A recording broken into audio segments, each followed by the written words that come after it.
how we sometimes like things that we know is bad for us. Like for instance, I still drink sugar in my coffee. I was at a restaurant the other day. The host came forward, he said, this is a nice 9-course meal, it's a buffet.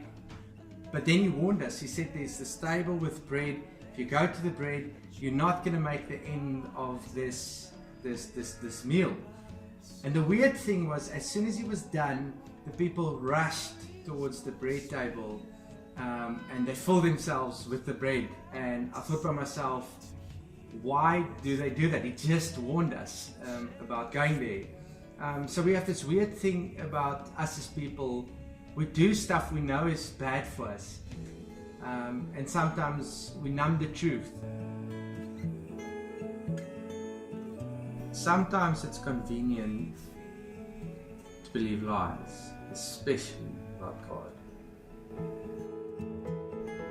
Christians are sometimes the worst marketers.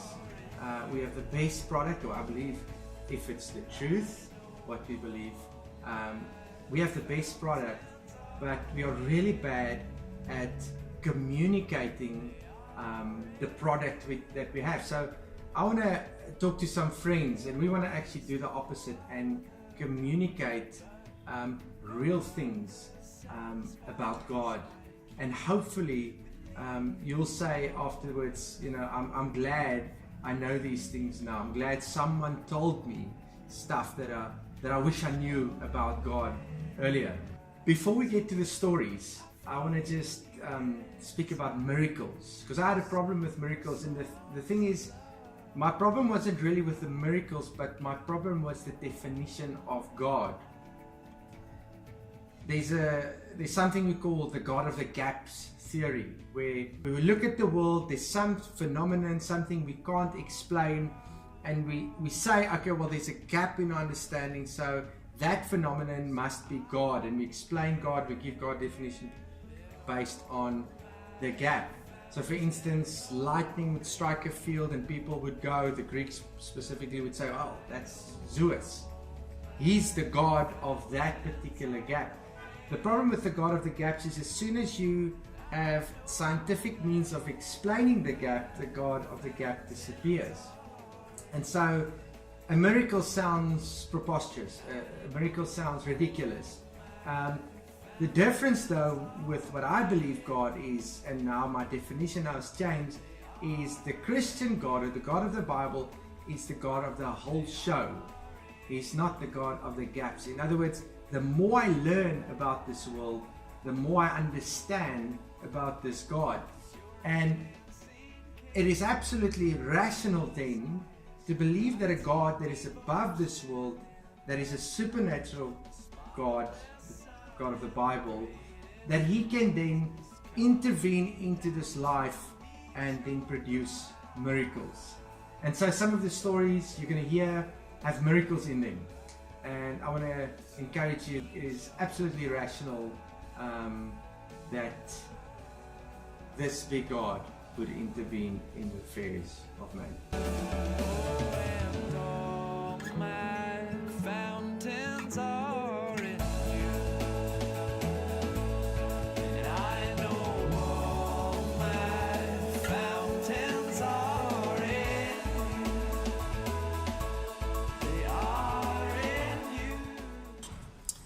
Monica, so what's the one thing that you wished people told you about God?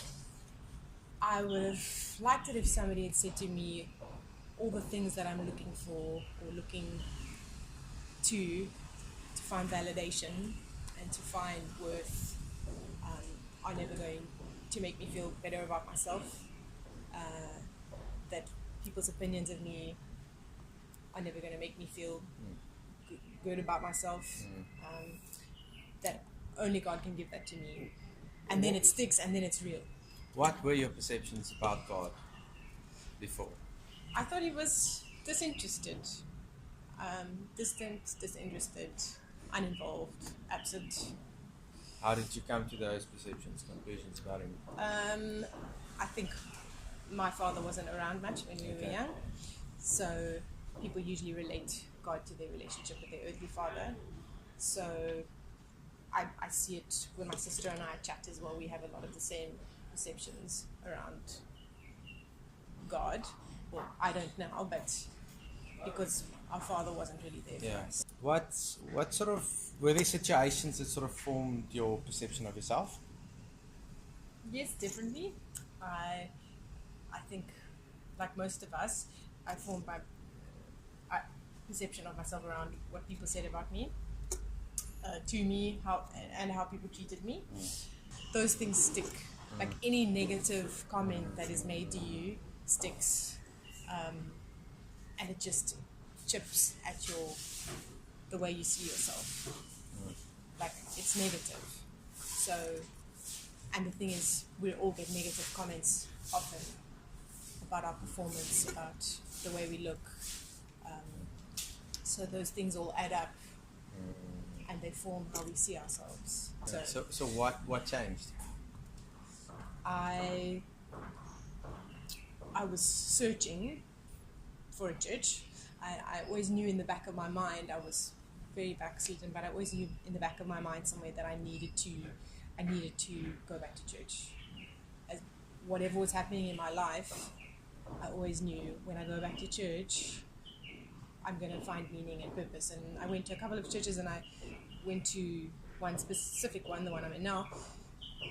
I met with a pastor, and he was, it's difficult to explain, he was so fatherly. He's actually a bit younger than me, but I just saw that he really cared for me, and it was the first time I can remember actually just experiencing and feeling that somebody who didn't know me at all cared for me. And then also I remember when I joined the church, it was the first time I received affirmation from people. People aren't generally going to tell you that they think you're great, and all your attributes. Sure. People don't say that. People don't say those things to each other. People are always more prone to focusing on the negatives. And I think I was a bit starved for affirmation. And random people, because it's because God affirms us, we want to affirm others. And it was the first time I received like affirmation, and it was genuine. Why are we valuable? Why do we Because have God value? says we are. Where does it say? He says it in the Word. I knit you together in your mother's womb. You are fearfully and wonderfully made. If He says it, it's true. And because another person says it doesn't mean that it's true. But if He says it, it's true. And He thought about us when He made us. He thought about all the different facets of our personalities. And anybody that takes that much care, I mean, we're pretty detailed people. Ask any doctor. Anybody who takes that much care isn't going to take that much care to make something that's not significant and doesn't have any value. Only when we know God do we have a meaning in life. There's no meaning, and there's no purpose, and there's no reason to be alive apart from God. Because all the other things change, and they go up and down, and we're going to change with them. God is the only constant in our lives because He doesn't change. And the way He feels about us and the way He sees us doesn't change. So if you were to tell someone now that was in your situation that God values them, how would you go about it? I would want to pray for them.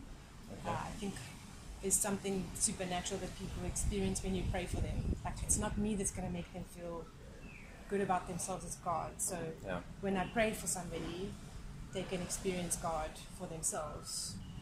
There's something happens when you pray for somebody else. I believe the person must always be directed to God because He's the only one that's going to fill that gap in their lives. It's not going to be me, but He can do it through somebody So else. it's not like you convincing them. No. That you're creating the space that if God is Yeah, there yeah. and He cares about them, that He will do and show it to them. Yeah, I can't convince them. Okay. I believe that every person needs to have an encounter with God for themselves. So I can pray for them and trust that they're going to experience God when I pray for them. But I don't really think I can convince anybody. Well, it wasn't like that for me. So I can pray for somebody. But you can tell them. And I can tell them from my experience, how I've experienced. But each person needs to have their own personal encounter with God, and that's what changes us. If I was that person, what would you say to me to get me to a place where I'm open to receive it? I would tell you from my experience that hope is only found in God, and meaning and fulfillment and purpose, and whatever you try to look for in your life and you think those things are going to give you that, you will always be disappointed. You're going to hit a roadblock constantly. I mean, even but in God you will find that fulfillment. Yeah, like you might find fulfillment in having money or being clever for a period of time, but those things will always dry up. Is that the case for you? Do you feel fulfilled all the time? Yes. Well, not all the time. I'm human, and I have days where I struggle and I'm fearful. I'm human. That's how we all are. But there's a general sense of God is with me even when I'm struggling, and He's going to get me through this because He always has. And He encourages me in the times where I do struggle, and that's what helps me to persevere and push forward. If I didn't have Him, I would give up. I wouldn't have the encouragement to continue. Great. I hope you enjoyed Monica's story as much as I did. And I want to just remind you of 3 things that really struck me in her sharing. Firstly, just how powerful perceptions are. If you experience God as distant, disengaged, or on the other side that He's boring, wants to take away the fun, then that's how you will experience Him. If you had bad experiences, those determine the way you relate to your Heavenly Father. That's the one thing. So the question then comes, how do we know God? And it's quite simple, quite obvious, but we know Him through the Bible, the book we call the Bible today. God has given us His Word, and so we can go and look at the Word and see what is His character like. Maybe our experiences, negative experiences we had, determine our perceptions today, which are not necessarily what God says about Himself. And so we can go and look at the Bible and we can see who God really is. Okay, one of the things that Monica touched on is the whole thing of being valued or feeling valued. And Jesus is the only religious leader that I know of, at least, that died for His followers. And He didn't just die for His followers, He died for everyone. I think one of the things about Christianity that's really difficult for people is the fact that it's actually so amazing. You know, we've messed up, we've done things wrong, but yet this God comes and He dies on our behalf. And I actually think people struggle with it, but the point is that Jesus died for you because He values you. So at least you've been told.